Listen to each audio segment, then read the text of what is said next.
Assalamualaikum warahmatullahi wabarakatuh. Perkenalkan, nama saya Elvira Rahmadinanti, NPM 25646009. Di sini saya akan mempresentasikan terkait proyek yang telah saya eh, buat pada mata kuliah Geometri Jalan, yaitu perencanaan tikungan. Yang pertama, pendahuluan. Latar belakang dari proyek ini. Perencanaan geometri sangat krusial untuk menentukan bentuk fisik jalan yang berdampak langsung pada keselamatan, kenyamanan, dan efisiensi. Geometri jalan merupakan fondasi utama dalam pembangunan infrastruktur transportasi yang menghubungkan pusat-pusat pertumbuhan ekonomi. Fokus utama desain geometri jalan adalah keselarasan antara alinyemen horizontal, yaitu tikungan, dengan alinyemen vertikal, yaitu tanjakan atau turunan. Tujuan dari proyek ini yang pertama menjelaskan konsep dasar geometri jalan. Yang kedua, perhitungan desain tikungan horizontal, dan yang terakhir melakukan perhitungan lengkung vertikal. Selanjutnya yaitu tinjauan pustaka ada 4. Yang pertama geometri jalan, yang kedua alinyemen horizontal, yang ketiga alinyemen vertikal, dan yang terakhir yaitu penampang melintang.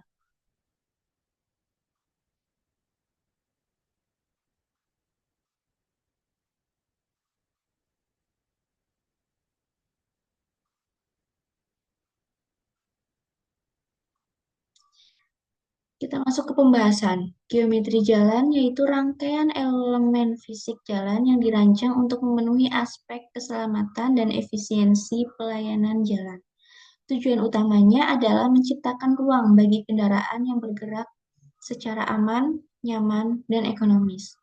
Elemen utamanya terdiri dari yang pertama elemen horizontal, yaitu proyeksi sumbu jalan pada bidang horizontal, terdiri dari bagian lurus dan bagian lengkung. Ini menentukan bagaimana jalan berkelok. Selanjutnya, elemen vertikal, yaitu perubahan profil memanjang jalan. Sangat dipengaruhi oleh topografi medan untuk menentukan kelandaian yang dapat ditoleransi. Yang terakhir ada penampang melintang, yaitu irisan melintang tegak lurus sumbu jalan yang memperlihatkan elemen seperti lebar lajur, bahu jalan, median, dan drainase. Selanjutnya, faktor yang mempengaruhi geometri jalan antara lain: satu, topografi, mempengaruhi kemiringan jalan dan kebutuhan galian atau timbunan. Kedua, lalu lintas, volume dan kecepatan rencana menentukan radius tikungan serta jumlah lajur. Yang ketiga, kondisi geologi, jenis tanah mempengaruhi stabilitas fondasi jalan. Dan yang terakhir ada faktor lain, bisa dari hidrologi atau drainase, iklim, kemampuan kendaraan, aspek ekonomi, dan keselamatan. Selanjutnya, standar perencanaan di Indonesia terdiri dari 4. Satu, TPGJAK atau Bina Marga merupakan standar utama dalam perencanaan jalan antar kota yang ada di Indonesia. Yang kedua, PDT 14 2004B, persyaratan geometrik berdasarkan kelas jalan dan median jalan yang akan direncanakan. Yang ketiga, PKJI 2023, pedoman kapasitas dan kinerja lalu lintas yang digunakan dalam melakukan perencanaan jalan di Indonesia. Dan yang terakhir yaitu SNI dan RTRW, atau standar teknis konstruksi dan kesesuaian ruang tata ruang wilayah.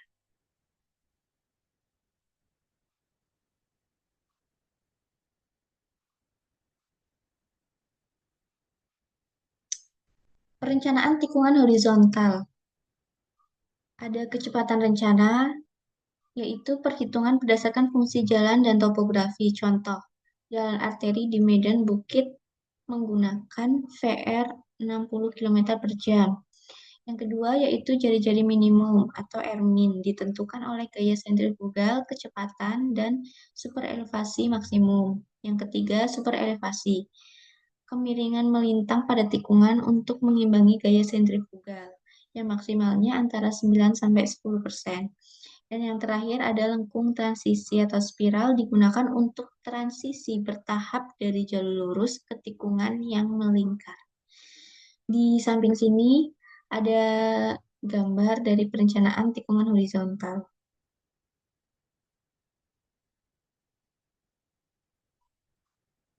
Selanjutnya, contoh perhitungan tikungan. Data proyeknya, jalan arteri Medan Bukit dengan VR 60 km per jam.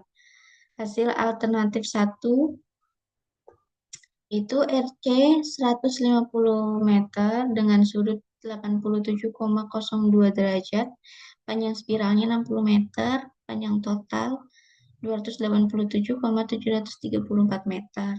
Dengan hasil alternatif 2-nya, RC 600 meter dan LC-nya 911,271 meter. Ini untuk sebelah kiri gambar hasil dari alternatif 1 yaitu spiral, circle, spiral. Gambarnya seperti ini. Dan yang sebelah kanan gambar dari hasil alternatif 2 yaitu full circle. Ini lengkungnya seperti ini.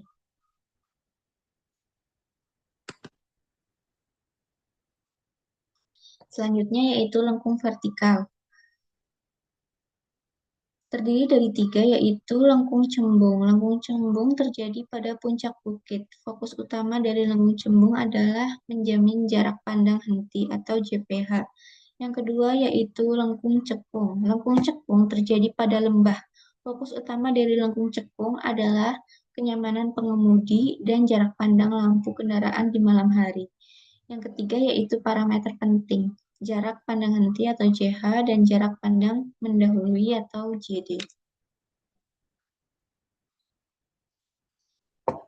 Kita masuk ke bab terakhir yaitu kesimpulan dan saran. Kesimpulan yang dapat diambil yaitu perencanaan geometri yang baik mengintegrasikan elemen horizontal dan vertikal sesuai standar teknis TPGJAK untuk menjamin keselamatan pengguna. Saran yang dapat diberikan antara lain desain harus fleksibel terhadap kondisi medan dan lingkungan sekitar, serta memerlukan pemeliharaan rutin pasca konstruksi. Sekian presentasi dari saya, kurang dan lebihnya saya memohon maaf yang sebesar-besarnya. Terima kasih. Wassalamualaikum warahmatullahi wabarakatuh.